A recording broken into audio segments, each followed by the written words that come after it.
Andy wakened with his father's big hand shaking him, his voice saying gently, "Andy, wake up! Andy, wake up!" Andy started up, clutching the rifle. The fire had sunk to a bed of glowing coals. The dog lay on the broken wingtip as he had been, motionless. Andy rubbed his eyes. In spite of the freezing cold and the wolves running the ridge tops, he had slept several hours. His father was saying, "When it was way after dark and you still didn't come home, we got worried. It's awfully easy to fall and break a leg or something." "I'm glad you came," Andy said. "I was played out. I had to stop." His father looked down at the still form of the dog and asked, "Where did you find Smiley Johnson?" "About 2 miles back. He came down at a little clearing on the valley floor. He he's still in the plane. He didn't even have a chance to get out of the seat. I found the dog in an iron crate about 50 feet away. It had been thrown right through the side of the plane." Kurt Evans shook his head. "Too bad. Too bad. Smiley was a good flyer. Too good.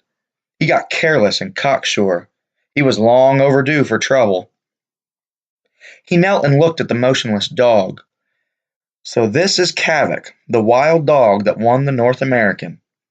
He ran a big hand lightly down the dog's body and over the wolf-like head. "I'd like to have seen him before this happened. Too bad you dragged him this far. He's almost dead. You should have put him out of his misery." "I tried to. But at the last minute he opened his eyes and looked at me." Andy searched for words to explain what that look had done to him, but could find none. If he'd been running, or had jumped me, or if he just hadn't looked at me, I could have done it. "Maybe it's just as well," his father said. "We'll take him in, if he lives to make it that far. Then Mr. Hunter will know we made every effort to save his dog. Well, let's time to the sled and get moving." It took about a minute to fasten Kavik. Then his father slipped the rope over his shoulders, leaned his big chest into the loop, and moved off effortlessly. Andy followed, carrying his rifle and pack sack. They made the full distance home without a stop. At home, Andy and his father carried Kavik, still on the wingtip, into the kitchen. They laid him carefully on the floor. Andy's mother said, "What on earth? Where did you get a dog?" "You had me worried." She kissed Andy. "You had me worried, staying out this way. Now get out of that parka. I've kept your supper hot." Her eyes went to Kavik again, then up at Andy's father. She caught her breath and stood perfectly still, her gray eyes wide with shock as Kurt told her what had happened.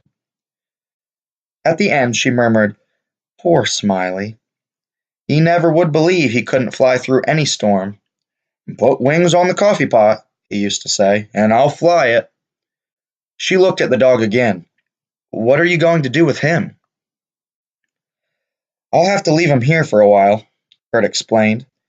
"I've got to go to the airport and tell Swede Eklund to call off the search and arrange for a party to go out and bring Smiley in. And I'd better call Mr. Hunter long distance and ask him what he wants to do about his dog." "Dad?" Andy asked anxiously. "What will you tell him?" Kurt Evans dug big fingers through his short brown hair and studied Kavik. "I'll have to tell him how he seems to me," he said finally. "How's that, Dad?" "Almost dead." After his father had left, Andy knelt beside Kavik, loosed the ropes about him, stroked his head, and looked anxiously for some change for the better. There was none. Laura stole glances at her son as she bustled about, getting his dinner on the table. She sat across from him and watched him pick absently at his food, frowning and silent. Finally she asked, "Andy, when did you find Kavik?" "About 3 o'clock," he said, not looking up. "And you're wrapped up in him already?" "I guess so," Andy looked up, his eyes very blue. I never felt this way about a dog or anything else before. He shook his head, at a loss to explain the sick shock that had rushed over him at the sight of the wreck, with Smiley sitting dead in the plane and Kavik lying in the cage, trapped and helpless. The heavy feeling of death hung over the little clearing. He'd visualized the dog laying there through the blizzard, in the following 2 days of bitter cold, with no one to care for him and nothing to eat and drink. Wild animals had tried to get at him and rip him to pieces. A great sympathy had welled up in Andy. He ran fingers through his hair with the same gesture his father used. Maybe I should have put him out of his misery, he said, but after all he'd been through, I couldn't do it. He was trying so hard to live. He needed all the help he could get. Of course, Laura smiled. I'm glad you brought him home. Andy finished his dinner, helped his mother with the dishes, and was bending over Kavik again when his father returned. What did Mr. Hunter say? Andy asked immediately. Kurt Evans looked at his son soberly. He said, take the dog out and shoot him. But he's not dead. He's practically dead. You were going to shoot him. But I didn't. Dad, what did you tell Mr. Hunter? I told him how the dog seemed to me, that he's got broken bones and probably internal injuries, that he's unconscious most of the time. I told him that there's not a veterinarian within 200 miles and that I didn't think the dog would live to be taken that far, if I could find one. Did you have to make it sound so bad? I learned long ago that Mr. Hunter wants all the facts, not hopeless guesses and surmises. I gave him the facts as I see them. I'm not exactly an amateur with dogs, you know. But Kavik might live, Andy argued. I didn't think he'd live till we got home, but he has, and he doesn't look any worse now than when I found him. He couldn't, and still breathe, Kurt said flatly. It's no use, Andy. Mr. Hunter said what to do, and he expects me to do it. I think he's right. He reached for Andy's rifle behind the door. I wish I could have given him a promising report, but I honestly couldn't.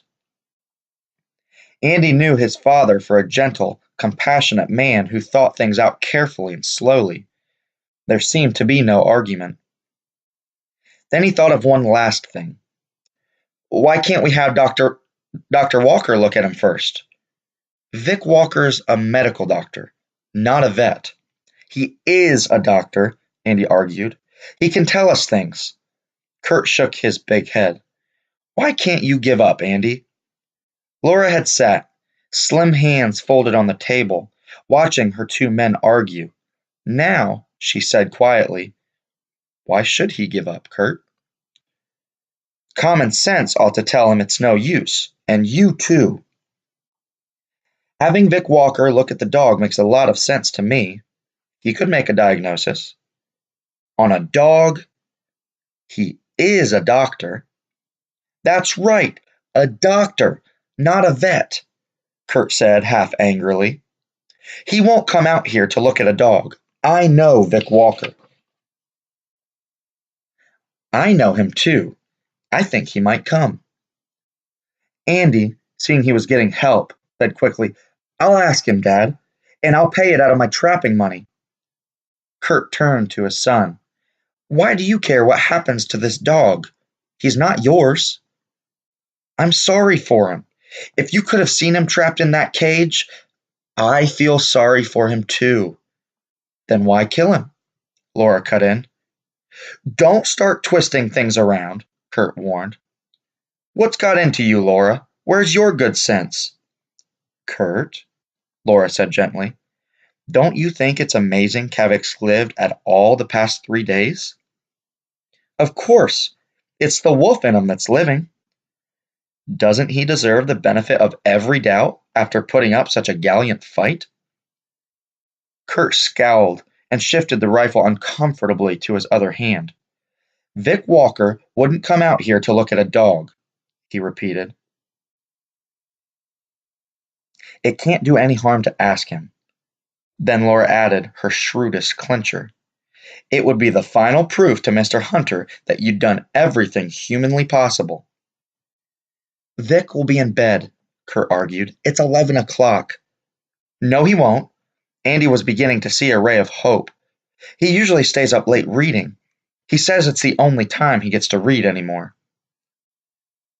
Well, Kurt rubbed his face uncertainly. Oh, all right. But don't you give Walker a bad time. Don't make a nuisance of yourself. If he says no, that's it. You come right back home. Understand? I will, Andy promised. He was getting into his parka as he ran for the door. Dr. Walker was a bachelor. He lived in a neat white house at the end of Copper City's one street. The front part of the house was his office. He lived in the rear. There was light in his living quarters when Andy pounded on the door. Dr. Walker, wearing carpet slippers and an old robe, answered the door. He was tall and lean, about Andy's father's age. He had snapping eyes and straight black hair beginning to thin on top. Andy, what brings you out here this time of night? His voice sounded grumpy and annoyed. Can you come to the house right away? Andy asked. Dr. Walker looked at him, then grunted and began slipping out of the robe. Accident? He asked. Sort of. Can you hurry? Andy mumbled. Happens every time, Walker grumbled to himself. Can't get sick or hurt in the daytime so they can come to the office. Got to wait till the middle of the night. What's wrong? He asked, buckling his overshoes. Your dad hurt? Dad's all right. He's with Mother. Your mother, eh? What's wrong with Laura? Andy just stood there. All his fine courage had leaked away in the face of Dr. Walker's forbidding manner. He feared if he told the doctor that he was taking him out to see a dog, he'd never go. Dr. Walker didn't seem to notice Andy's hesitation. Laura's always been pretty healthy. He took up his bag. Let's go. Outside there was no chance to talk, and Andy was glad. He was hard put to match the doctor's long, swinging legs. They passed through the dense woods to the house in a matter of minutes. Andy held his breath as they entered the kitchen. Dr. Walker growled at his father. Kurt, find time to get a man out. What's wrong, Laura? He saw Kavik and turned to Andy, eyes snapping. You brought me out here to treat a dog? Didn't he tell you? Kurt Evans asked. Walker's eyes dug into Andy accusingly. He let me believe Laura was sick. Andy looked at his father. I just said you were with Mother. You let me jump to a conclusion, Walker said angrily. I didn't know what to say. I was afraid he wouldn't come if I told him it was for Kavik. You bet I wouldn't. I've had a long day. I managed to steal a few minutes to read, and what happens? I'm dragged out in the middle of a winter night to look at a dog. A dog! Laura said, Andy should have told you, Vic. He was supposed to, but you can understand why he wouldn't. Now, as long as you're here, would you mind looking at the dog? Yes, I mind, Walker said shortly. I'm a doctor. I don't treat mutts, especially mutts that look like wolves. This is no average mutt, Kurt said. This is the lead dog of the team that just won the North American at Fairbanks.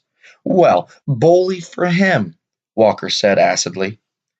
This is the dog Smiley Johnson was flying out when he was lost. Walker stopped. Smiley's been found?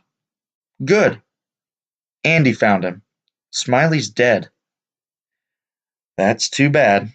By the way he flew, it was bound to happen. Where'd he crash? On Andy's trap line, up in the valley. Kavik's laid there ever since the crash, trapped in an iron cage, Laura added. Quite an ordeal, Walker observed dryly. Vic, Laura said, this dog has been through an awful lot and he's still alive. I know it's taking advantage of an old friend, but won't you at least look at him? Walker hesitated and she added, "What possible harm could it do?" Well, Walker finally agreed. "All right." He knelt beside Kavik, opened his bag, and took out the stethoscope. Andy watched anxiously as Dr. Walker listened to Kavik's heart, took his temperature, looked at his eyes, pried open his mouth, and examined his gums. He ran his long hands down the dog's flanks, probing gently. At last, he sat back on his heels and looked up. "Well?" Laura asked. "He's got broken ribs and a broken leg. He's in shock. He can't swallow. His pelvis may be broken, and he may have internal injuries that only an x-ray would show. And he's running a temperature." "Isn't there anything good?" Laura asked. "His pulse isn't bad, considering. About the best I can say is that his heart's beating, and he's breathing." "Could a good vet bring him through?" Andy's father asked. "It'd be nip and tuck. Where'd you find one?" "I don't know." "Even if a vet saved him," Dr. Walker observed, "his chances of full recovery are slim. My advice is to put him to sleep." "I'll do that if you'd like." "No!" Andy cried instantly. "Can't you doctor him like you do people?" "A vet doesn't doctor people," Doctor said, "and I don't doctor animals." "I suppose there's a great difference," Andy's mother observed. "A doctor couldn't possibly treat a dog. He wouldn't know how." "Oh, he could," Walker admitted grudgingly. "We use dogs for lab experiments." "But that's not like doctoring them, like setting broken bones and giving them medicines." "A broken bone's a broken bone," Doctor said. "As for medicines, some are interchangeable." "I didn't realize the treatment of people and dogs is so much alike." "Most people don't." Dr. Walker replaced the stethoscope in his bag, closed it, and rose. Laura continued, following her line of reasoning. "But you'd put Kavik to sleep? And if Andy were injured in the same way Kavik is, you'd let him die?" "Don't sound stupid, Laura," Walker said sharply. "There's a lot I could do." "Then do it for Kavik," Laura said quietly. Dr. Walker looked at her a long moment, his sharp eyes boring into her calm face. He shook a long finger at her and growled positively, "You don't trap me like that. There's more to this than just treating a dog. Suppose this town should learn I'd used the same medicines, the same instruments to operate on this dog that I use on their wives and husbands and kids. The fact that everything is sterilized would make no difference. If I used medicines and instruments meant for humans on a dog, pretty soon they'd be asking which certificate I had, one to practice on dogs and cats, or one for people. They'd crucify me, run me out of town." "I hadn't thought about that," Andy's father agreed. "Folks up here wouldn't stand for it." "Then take care of Kavik here," Laura suggested. Dr. Walker shook his head. "He needs intravenous feeding, x-ray for internal injuries. He should be checked every couple of hours. Somebody'd start asking why I was coming out here so often. Just forget the whole thing, Laura. It won't work." Andy knew his mother wasn't listening. She was biting a fingernail thoughtfully. "Victor," she mused, "your house sits at the end of the street, almost up against the trees, doesn't it?" "You know it does." "That trail we take to town comes out practically at your back door. Kurt and Andy could take Kavik through the woods and into your house without being seen. You could fix up a place for him in the back room, and you'd have him there where you could do all of the things necessary and look in on him whenever you liked. No one need ever know. When Kavik is well enough, Kurt and Andy can bring him home the same way." Dr. Evans was shaking his head emphatically all through Laura's plan. The moment she finished, he said, "That's a crazy idea. No." "You mean it wouldn't work?" Or you can't do anything for Kavik. Oh, it might work. Then you can't do as much for Kavik as you could do for Andy? You're not making sense. Dr. Walker towered over Andy's mother and shook a finger under her nose. He drew an angry breath, then let it out slowly and stood at her. Laura, he said finally, I never won an argument with you, even when we were kids. Now I know why. You've got it all plotted out. You know every move. You know the end before you start an argument. You're not honest. I'm glad you married Kurt and not me. Andy's mother smiled. Then you'll do it? He continued to glare at her. Finally, he threw up his hands. All right, anything to get you off my back. He turned to Andy's father. You fellows carry the dog on that wing slab, and don't shake him around or jolt him. And don't let the whole town see you. I'll go home and have the back door open. Kurt Evans said, Vic, you said the dog's chances for a full recovery are slim. Something less than 50-50. Kurt turned to Andy, his face grim. You hear? Mr. Hunter won't have a cripple. If at any time Dr. Walker says he's not going to make a full recovery, we destroy him. No arguments, no nothing. Still want to try to save him? Andy looked at Dr. Walker, a grim, still angry man. He swallowed hard and nodded. Yes, he said. Yes. Dr. Walker turned to leave, then stopped. If anybody here so much as breathes one word of this, he warned, I'll haunt the three of you till Judgment Day. Victor, Laura said. Now what? Thank you. Dr. Walker grunted. He gave her his sourest look, jammed on his hat, and went out without a word.